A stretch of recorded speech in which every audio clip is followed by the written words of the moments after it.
अथर्वेदे तृतीयाष्टके पञ्चमोऽध्यायः। ॐ वैश्वानराय मीढुषे सदोषाः कथादाशे माग्नये बृहद्भाः अनोनेन बृहदा वक्षथेनोपस्तभायदुपमिन्नरोधाः मानिन्द्रतय इमाम् मह्यम् रातिम् देवो ददौ मर्त्याय स्वधावान् पाकाय कृत्सो अमृतो विचेता वैश्वानरो नृतमो यह्वो अग्निः सामद्विबर्हामहि दिग्मभृष्टिः सहस्ररेता वृषभस्तु विश्मान् पदन्नघोरपगोढम् विविद्वानग्निर्मह्यम् प्रेतुवोचन्मनीषाम् प्रताम् अग्निर्बभसत्तिग्मजम् भस्तपिष्ठेन शोचिषायः सुराधाः प्रये मिनन्ति वरुणस्य धाम प्रिया मित्रस्य चेततो ध्रुवाणि अभ्रातरो न योषणोऽव्यन्तः पतिरिपो न जनयो दुरेवाः पापासः सन्तो अनृता असत्या इदम् पदमजनता गभीरम् इदम् मे अग्ने कियते पापकामिनते गुरुम् भारन्न मन्म बृहद्दधाथ दृशता गभीरम् यह्वम् पृष्ठम् प्रयसा सप्तधातो तमिन्वे एव समना समानमभिकृत्वा पुनते धीतिरस्याः सस्य जन्मन्नधि चारुपृष्णेरग्रेरुप आरुपितम् जपारु प्रवाच्यम् वचसः किम् मे अस्य गुहाहितमुपनिनिग्वदन्ति यदुश्रिया नामपवारि पौरन्पाति प्रियम् नृपो अग्रम् पदम् वेः इदमुत्यन्महि महामनीकम् यदुश्रिया सततपूर्व्यङ्गौः ऋतस्य पदे अधिनीद्यानम् गुहारघुष्यद्रघुयद्विवेद अधद्युतानः पित्रोः स चासामनुतगुह्यम् चारुपृष्णेः मातुष्पदे परमे अन्तिषद्गोर्वृष्णः शोचिषः प्रयतस्य जिह्वा ऋतम् वोचे नमसा पृच्छ्यमानस्तपाशसा जातवेदो यदीदम् त्वमस्य क्षयसि यद्धविश्वम् दिवि यदुद्रविणम् यत्पृथिव्याम् किन्नो अस्य द्रविणम् गद्धरत्नम् विनो वोचो जातवेदश्चिकित्तान् गुहाध्वनः परमय्यन्नो अस्य रेकुपदन्न निदाना अगम् कामर्यादा वयुना कद्धवाममच्छा आगमेम रघवो न वाजम् कदा नो देवीरमृतस्य पत्नीः सूरो वर्णेन ततनन्नुशासाः अनिरेण वचसा फल्ग्वेन प्रतीत्येन कृधुना तृपासाः अधाते अग्ने किमिहा वदन्त्यनायुधा स आसता सचन्ताम् अस्य श्रिये समिधानस्य वृष्णो वसोरनीकन्दम आरुरोच ऋषद्वसानः सुदृशीकरूपः क्षितिर्नराया पुरुवारो अद्यौत ऊर्ध्व ऊषुणो अध्वरस्य होतरग्ने तिष्ठ देवतातायजीयान् त्वम् ह्यविश्वमभ्यसि मन्मप्रवेधसश्चित्तिरसि मनीषाम् अमोरो होतान्यसादिविक्ष्वा अग्निर्मन्द्रो विदथेषु प्रचेताः ऊर्ध्वम् भानुम् सविदेवाश्रेन्मेते एव धूमम् स्तभायदुपद्याम् यथा सुजूर्णीरातिनी घृता चेः प्रदक्षिणि देवतातिमुराणः मुदुस्वरुर्नवजानाक्रः पश्वो अनक्तिसुदितः सुमेकाः स्तीर्णे बर्हिषि समिधाने अग्ना ऊर्ध्वो अध्वर्युर्जुजुषाणो अस्थात् पर्यग्निः पशुपानहोता त्रिविष्ट्येति प्रदिव उराणः परित्मनामितद्रुरेति होताग्निर्मन्द्रो मधुवचारुतावाः द्रवन्त्यस्य वाजिनो न शोका भजन्ते विश्वा भुवनाय दभ्राट् भद्राते अग्ने स्वनेकसन्द्रघोरस्य सतो विषुणस्य चारुः न यत्ते शोचिस्तमसा वरन्तरध्वस्मानस्तन्वीरेप आधूः न यस्य सातुर्जनितो रवारिन मातरा पितरा नोचिदिष्टौ अथा मित्रो न सुधितः पावको निर्देदायमानुषेषु विक्षो वीर्यम् पञ्चजीजनन् संवसानास्वसारो अग्निम् मानुषेषु भिक्षो उषर्बुधमथर्यो ओनदन्तम् शुक्रम् स्वासम् परशुन्नतिग्मम् तपत्ये अग्ने हरितो घृतस्नारोहिता सर्ज्वम् च स्वञ्चाः अरुषासो वृषणरुजुमुष्का देवतातिमह्वन्त तस्माः ये हत्येते सहमाना अयासस्क्वेषासो अग्ने अर्चयश्चरन्ति श्येनासो नदुवसनासो अर्थम् तु विश्वणसो मारुतन्न शर्धाः अकारि ब्रह्म समिधानतुभ्यम् शंसात्युक्थम् यजते व्यूधाः होतारमग्निम् मनुषो निषेदुर्नमस्यन्त उषिजः शंसमायोः अयमिह प्रथमोधायिधातृभिर्होता यजिष्ठो अध्वरेष्वीड्याः यमप्रमाणो भृगवो विरुरुचुर्वनेषु चित्रम् बिभ्रम् विशे विशे अग्ने एकदात आनुषग्भुवद्देवस्य चेतनम् अथाहित्वा जगृभ्रिरे मर्तासो विक्ष्वेड्यम् ऋतावानम् विचेतसम्पश्यन्तोऽद्यामि वस्त्रुभिः विश्वेषामध्वराणाम् हस्कर्तारन्दमे आशुन्दूतम् विवस्वतो विश्वायश्चर्षणीरभि आजभ्रुः केतुमाजवो भृगबाणम् विशे विशे तमीम् होतारमानुषच्चिकित्ताम् सन्निषेदिरे रण्वम् पावकशोचिषञ्जजिष्ठम् सप्तधामभिः तम् शश्वतेषु मातृषु वनावीतमश्रितम् चित्रम् सन्तम् गुहाहितम् सुवेदम् गोचिदर्थिनम् ससस्य यद्वियुतासस्मिन्नोदन् वृतस्य धामन् ऋणयन्त देवाः महाग्निर्नमसा रातहौ यो वेरध्वराय सदमिधृतावाः वेरध्वरस्य दूत्यानि विद्वानुभे अन्तारोदसे सञ्चिकित्वान् दूतवीयसे प्रतिव उराणो विदुष्टरो दिव आरोधनानि कृष्णन्त एमरुषतः पुरोभाश्च रिष्मा अर्चिर्वपुषा विदेकम् यदब्रवीता दधते हगर्भम् सद्यश्चिज्जातो भवसीतु दूतः सद्यो जातस्य ददृशा नमोजो यतस्य वातो अनुवाति शोचिः वृणक्ति दिग्मामतसेषु जिह्वाम् स्थिराचिदन्नादयते विजम्भैः तृषु यदन्ना तृषुणा बभक्ष तृषुम् दूतम् कृणुते जह्वो अग्निः वातस्य मेलिम् सजते निजोर्वन्नाशुन्नवाजयते हिन्वे अर्वा दूतम् वो विश्ववेदसंहव्यवाहममर्त्यम् यजिष्ठमृञ्जसे गिरा स हि वेदा वसुधितिम् महाम् आरोधनम् दिवः स देवाम् एह वक्षति स वेददेव आनमम् देवाङ्कृतायते तमे दाति प्रियाणि चिद्वसु स होतासेतु दूत्यम् चिकित्वाम् अन्तरीयते विद्वाम् आरोधनम् दिवः ते स्यामये अग्नये ददाशुर्हव्यदातिभिः य ईम् पुष्यन्त इन्धते ते राजाते सुवीर्यैः सवांसो विशृण्विरे ये अज्ञातधिरे दुवाः अस्मे राजो दिवे दिवे सञ्चरन्तु पुरुस्पृहाः अस्मे वाजास ईरताम् स विप्रश्चर्षणीनाम् शवसा मानुषाणाम् अतिक्षिप्रेव विध्यति अग्ने मृणमहाङ्गसि य ईमादे भयुञ्जनम् इयेथ बर्हिरासदम् स मानुषेषु दूळभो भिक्षुप्रावीरमर्त्यः दूतो विश्वेषाम् भुवत् स सद्मपरिणीयते होता मन्द्रो दिविष्टिषु उत पोता निषीदति उतग्ना अग्निरध्वर उतो गृहपतिर्दमे उत ब्रह्मा निषीदति वेशिह्यध्वरीयतामुपभक्ता जनानाम् हव्या च मानुषाणाम् वेशेद्वस्य दूत्या अय्यस्य जुजोषो अध्वरम् हव्यम् मर्तस्य वोळ्हवे अस्माकम् जोष्यध्वरमस्माकम् यज्ञमङ्गिरः अस्माकम् शृणुधीहवम् परिते दूळभोरथोऽस्माम् अश्नोतु विश्वताः येन रक्षसि दाशुषाः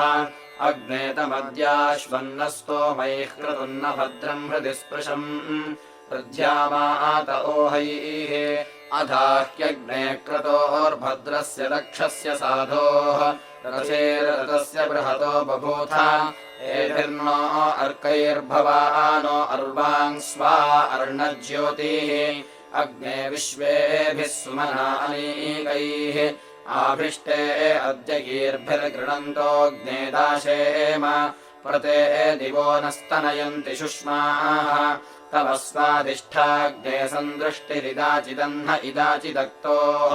श्रिये रुक्मो न रोचत उपाके घृतन्न पूतम् तनूररेपाश्रुचिहिरण्यम् तत्ते रुक्मो न रोचत स्वधावः कृतञ्चिद्धिष्मासने विद्वेषोऽग्न इनोषिमर्तात् इत्था यजमाना धृतावः शिवानः सख्या सन्तु भ्रात्राग्ने देवेषु युष्मे सा नो नाभिः सदने सस्मिन्नोधन् भद्रन्ते अग्ने सहसिन्ननीकमुपाक आरोचते सूर्यस्य वृषदृशे दृशेन क्तयाचिदरोक्षितम् दृश आरूपे अन्नम् विषाह्यग्ने गृणते मनीषाङ्खम् वेपसातु विजातस्तवानः विश्वेभिर्यद्वावनः शुक्रदेवैस्तन्नो रास्वसुमहो भूरिमन्मा त्वदग्ने काव्यात्मन्मनीषास्त्वदुग्धा जायन्ते राध्यानि त्वदेति द्रविणम् वीरपेशा इत्थाधियेदाशुषे मर्त्याय त्वद्वाजीवाजम्भरो विहाय अभिष्टिकृज्जायसे सत्यशुष्मः त्वद्रयुर्देवजोतोमयो भुस्त्वदाशुर्जो जुवाङ्ग्ने अर्वा त्वामग्ने प्रथमम् देवयन्तो देवम् मर्ता अमृतमन्द्रजिह्वम् द्वेषो युतमाविवासन्ति धेभिर्दमो न सङ्ग्रहपति ममूरम् आरे अस्मदमतिमारे अह्म आरे विश्वान् दुर्मतीयन्निपासे दोषा शिवः सहसः सूनो अग्नेयम् देव आचित्सचसे स्वस्ति यस्तामग्न इनधते यतः श्रोत्रिस्ते अन्नम् कृणवत्सस्मिन्नहन्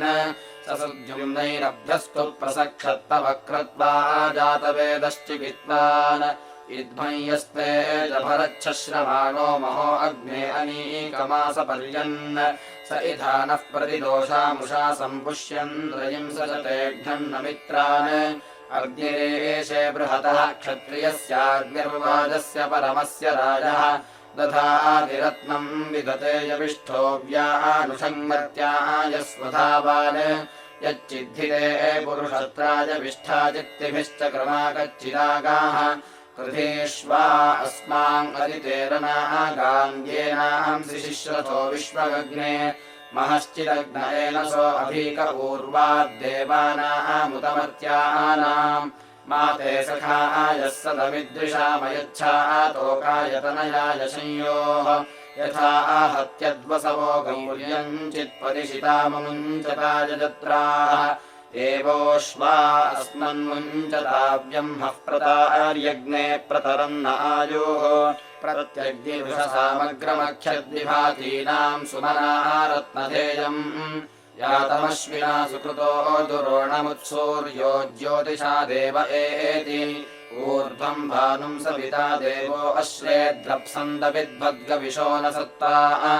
अनूरतम् वरुणो यन्ति मित्रो यत्सौर्यम् दिव्यारोहयन्ति यम् सीमकृण्वन्तमसे विपृते ध्रुवक्षे मा अनवस्यन्तो अर्थम् तम् सौर्यम् हरितः सप्तजह्वी स्पशम् विश्वस्य जगतो वहन्ति महिष्ठेभिर्विहरन्यासितन्तुमव्ययन्नसितम् देववस्म दविध्वतो रश्मयः सूर्यस्य चर्मे वावाधुस्तमो अप्स्वा अन्तः अनायतो अनिबद्धः कथायन्यङ्गुत्तानोपपद्यतेन कया याति स्वधया कोददर्श दिवस्कम्भः समृतः पातिनाकम् प्रत्यग्निरुषसो जातवेदा अक्षद्देवो रोचमानामहोभिः आनासत्योरुगायारथे नेमम् यज्ञमुपनो यातमच्छ ऊर्ध्वम् केतुम् सविता देवो अश्रे ज्योतिर्विश्वस्मै भुवनाय कृण्वन् आप्राद्या वा पृथिवी अन्तरिक्षम् विसूर्यो रश्मिभिश्चेकितानः आवहन्त्यरुणीर्ज्योतिषागान्मही चित्रा रश्मिभिश्चेकिताना प्रबोधयन्ति सुविदाय देव्यो उषा ईयते सुजुजारथेन आवाम् वहिष्ठा इहते वहन्तु रथा अश्वास उषसोऽव्युष्टौ इमे हि वाम् मधुपेयाय सोमा अस्मिन् यज्ञे वृषणामादयेथाम् अनायतो अनिबद्धः कथायन्यङ्गुत्तानोपपद्यतेन कया आयाति स्वधया कोददर्श दिवस्कम्भः समृतः पातिनाकम् अग्निर्होता नो अध्वरे वाजी सन्परिणीयते देवो देवेषु यज्ञियाः परित्रिविष्ट्यध्वरम् यात्यग्निरथीरिव आदेवेषु प्रयोदधत् परिवाजपतिः कविरग्निर्हव्यान्यक्रमीत् दधद्रत्नानि दाशुषे अयम् यः सृञ्जये पुरोदैव वाते समिध्यते द्युमाम् अमित्रदम्भनः अस्य घावीर इव तोऽग्नेरीशीतमर्त्याः तिग्मजम् हस्य मीळ्ढुषाः तमर्वन्तन्नसा नसिमरुषन्न दिवः शिशुम् मर्मज्यन्ते दिवे दिवे गोधद्यन्माहरिभ्याम् कुमारः साह देव्यः अच्छानहूत उदरम् उतत्यायजता हरी कुमारात् साह देव्यात् प्रयता सद्य आददे एष वान् देवावश्विना कुमारः साह देव्यः दीर्घायुरस्तु सोमकः तञ्युवम् देवावश्विना कुमारम् साह देव्यम् दीर्घायुषम् कृणोतन आसत्यो यातु मघवाङ्कृजीषेद्रवम् त्वस्य हरय उपनः तस्मा इदन्धः सुषुमा सुदक्षमिहाभिवित्तम् करते गृणानः अवस्य शूराध्वनोनान्तेऽस्मिन्नो अद्य सवने मन्दध्यैः शंसात्युक्थमुशनेव वेदाश्चिकितुषे असुर्यायमन्म कविर्न निन्यम् विदथा निसाधन् वृषायत्सेकम् विपानो अर्चात् दिव इत्थाजीजनत्सप्तकारो नह्ना चिच्चक्रुर्वयुनाः कृणन्ताः स्वा अर्यद्वेदि सुदृशीकमर्कैर्महिज्योतिरुचुर्यद्धवस्तोः अन्धातमांसि दुरिता विचक्षेरुभ्यश्चकारकृतमो अभिष्टौ ववक्ष इन्द्रो अमितमृजीष्यो उभे आपप्रौरोदसी महित्ता अतश्चिदस्य महिमा विरेच्यभिजो विश्वा भुवना बभूव विश्वानि शक्रो निर्याणि विद्वानपोरिरे च सखिभिर्निकामैः अस्मानञ्चिद्येऽपि विदुर्वचोभिर्व्रजङ्गो मन्त्रमुषिजो विबौरुः अपोवृत्रम्बौ विवाम् सम्पराहन् प्रापत्ते वज्रम् पृथिवी सचेताः प्रार्णांसि समुद्रियाण्यैनोः पतिर्भवञ्चवसा शूरधृष्णो अपो यदद्रिम् पुरुहोदर्दराविर्भुवत्सरमा पूर्यन्ते स नो नेता वाजमादर्षि भूरिम् गोत्रारुजन्नङ्गिरोभिर्गृणानः अच्छा कविन्नृमणोगा अभिष्टौ स्पर्शातामकवन्नाथमानम्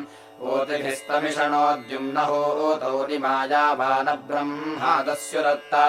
आदस्युघ्नामनसा जाह्यस्तम्भुवत्ते कुत्सः सख्ये निकामः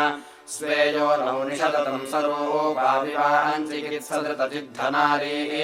यासि कुत्सेन सरथमवस्युस्तोदो वातस्य हर्योरीशानः रुज्रावाजन्नगध्यम् युयोषन् कविर्यदहन् पार्याय भूषात्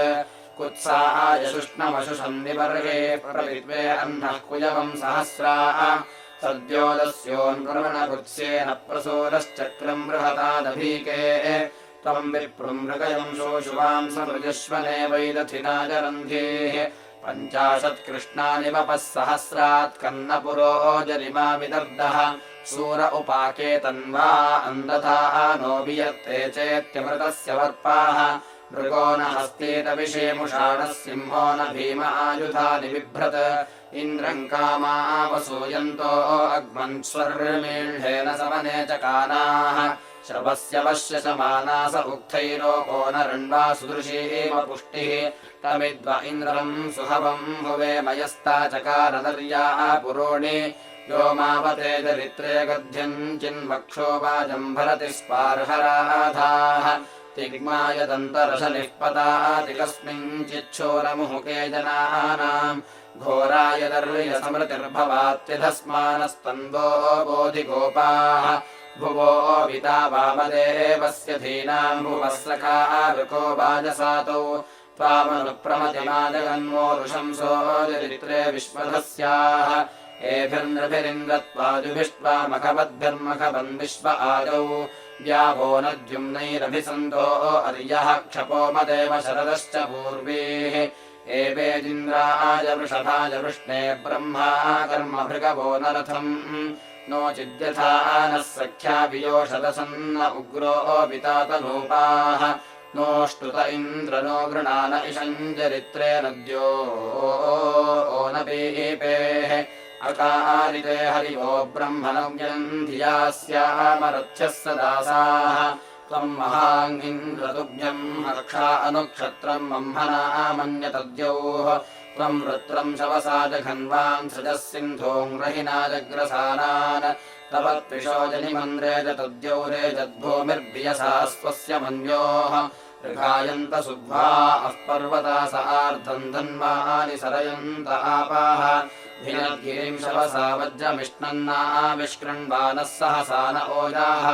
वदे वृत्रम् वज्रेण मन्दसानः सरन्नापोजवसा हतवृष्णीः सुवीरस्ते जनितामन्यतद्यौरिन्द्रस्य कर्ता स्वपस्तमोऽभूत् यैरीञ्जजानस्वर्यम् सुवज्रमनपच्युतम् सदसो न भूमा य एक इच्छावयति प्रभो महाराजा कृष्टीनाम् पुरुहूत इन्द्राः सत्यमेन मनु विश्वे मदन्ति रातिम् देवस्य गृणतो मघोनाः सत्रा सोमा अभवन्नस्य विश्वे सत्रामदासो बृहतो मदिष्ठाः सत्रा भवो वसुपतिर्वसूनाम् दत्रे विश्वा अधिथा इन्द्रकृष्टेः त्वमधः प्रथमम् जायमानो मे विश्वा अधिथा इन्द्रकृष्टेः त्वम् प्रति प्रभत आशया नमहिम् वज्रेण मघवन् विवृष्टः सत्राहणन्दाधुषिन्तुम् रवीन्द्रम् महामपारम् वृषभम् सुवज्रम् हन्तायो वृत्रम् सनितोतवाचन्दाता मघानि मघवाः सुराधाः अयम् वृतश्चातयते समीचीर्य आदिषु मघवाः शृण्व एकाः अयम् वाजम् भरतियम् सनोत्यस्य प्रियासः सख्ये स्याम अयम् शृण्वे अथ जयन्नुतघ्नन्नयमुत प्रकृणुते युधागाः यदा सत्यम् कृणुते मन्युमिन्द्रो विश्वम् दृढम् भयत एतदस्मात् समिन्द्रो गा अजयत्संहिरण्यासमश्विया मघवायोः पूर्वीः एभिर्नृभिर्नृतमो अस्य शाकैराजो विभक्ता सम्भरश्चरस्वाः कियत्स्विन्द्रो अध्येति मातुः कियत्पितुर्जनितुर्यो जजान यो अस्य शुष्मम् मुहुकैर्यर्तिवातो न ज्योतस्तनयद्भिरभ्रैः क्षियन्तम् त्वमक्षियन्तम् कृणोतीयर्तिरेणम् मघवाः समोहम् विभञ्जनुरशनिमाङ्गिवद्यौ ऋतस्तोतारम् मघवावसौधात् अयम् चक्रमिषणत्सूर्यस्यन्येतशम्रीरमत्सस्रमाणम् आकृष्ण एञ्जुहुराणो जिघर्ति त्वचो बुद्धेरजसो अस्य योनौ असि ज्ञान्यजमानो न होता गव्यन्त इन्द्रम् सख्याय विप्राः अश्वायन्तो वृषणम् वाजयन्तः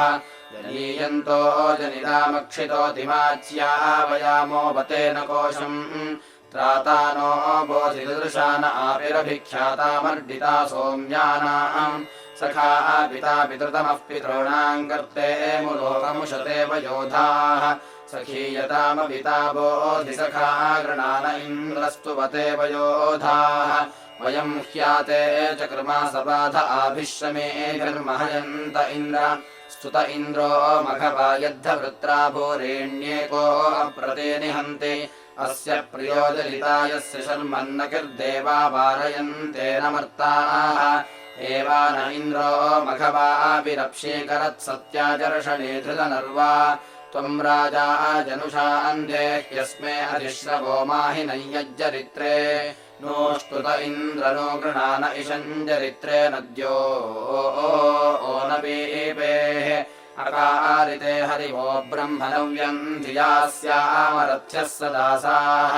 अयम् पन्था अनुवित्तः पुराणो यतो देवा उदजायन्त विश्वे अतश्चिदाय निशेष्टप्रवृद्धो मातरममुनापत्तवेकः नाहमतोदिरया दुर्गहैतत्तिरश्चता पार्श्वान्निर्गमाणि बहूनि मे अकृता कृत्वा नियुध्यैत्वेन सन्त्वेन पृच्छै परायतीम् मातरमन्वचष्टननानुगान्यनुगमानि तुष्टुर्गृहे अपि वत्सोममिन्द्रश्रितधन्यम् चम्बोः सुतस्य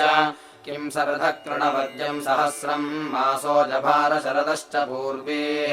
महेन्वस्य प्रतिमानमस्त्यन्तर्जातेषूदये जनित्वाः अपद्यमिव मन्यमाना गुहाः करिन्द्रम् माता वीर्येणान्यृष्टम् अथोदस्थात् स्वयमत्कम्बसाः न आरोदसी अपृणाज्जायमानः एता अर्षन्त्यलला भवन्तेरतावरेरिव सङ्क्रोशमानाः एता विपृच्छ किमिदम् भनन्ति कमापो अद्रिम् परिधिम् रुजन्ति किमुष्मिदस्मै निविदो भनन्तेन्द्रस्यापद्यन्ति दिशन्तापाः ममैतान् पुत्रो महतावथेन वृत्रम् जघन्वाङ्गसृजद्भिसिन्धोर ममच्चनत्वा युवतिः परा सममच्चनत्वा कुशवा जगार ममच्चिदा पश्यशवे ममृड्युर्ममच्चिदिन्द्रः सहसोदतिष्ठत् ममच्चनते मघवन्व्यम् सोऽनिविद्वामपहनो जघान अथा निविद्ध उत्तरो बभूवाञ्छिरो दासस्य सम्पिणग्वधेन वृष्टिः ससुवस्थविरन्तवागामना दृश्यम् वृषभन्तुम् रवीन्द्रम् अरेळ्हम् वत्सञ्चरथाय माता स्वयम् गातुम् तन्व इच्छमानम् उत माता महिषमन्ववेन दमीत्वा जहति पुत्रदेवाः अथाब्रवीद्वृत्रमिन्द्रो हनिष्यन् सखे विष्णो वितरम् विक्रमस्व कस्ते मातरम् विधवामचक्रच्छयुम् कस्तामजिघाम् सञ्चरन्तम् कस्ते देवो अधिमार्दीक आसीद्यत्प्राक्षिणाः पितरम् पादगृह्य अवर्त्याशुन आन्त्राणि पेचेन देवेषु विविधे मर्डितारम् अपश्यम् जायाममहीयमानामथामेष्येनो मध्वाजभारा इति तृतीयाष्टके 5मोऽध्यायः।